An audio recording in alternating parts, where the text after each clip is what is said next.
এই পৃথিবীতে আমরা সবাই দৌড়াচ্ছি, কখনো টাকার জন্য, কখনো স্বপ্নের জন্য। কিন্তু আমরা কি ভুলে যাচ্ছি আমাদের আসল শক্তি?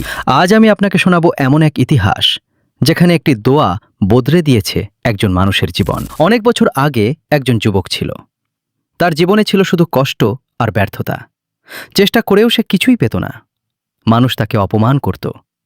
একদিন হতাশ হয়ে সে আকাশের দিকে তাকিয়ে বলল, হে আল্লাহ, আমি আর পারছি না। ঠিক সেই সময় একজন আলেম তার কাছে এসে বললেন, বেটা, তুমি কি দোয়া করো? যুবক বলল, আমি তো অনেক দোয়া করি, কিন্তু কিছুই পাই না। আলেম বললেন, তুমি কি দুরুদ শরীফ পড়ো? আলেম তাকে শেখালেন প্রতিদিন ১০০ বার দুরুদ শরীফ পড়তে। আল্লাহুম্মা সাল্লি আলা মুহাম্মদ ওয়া আলা আলি মুহাম্মদ।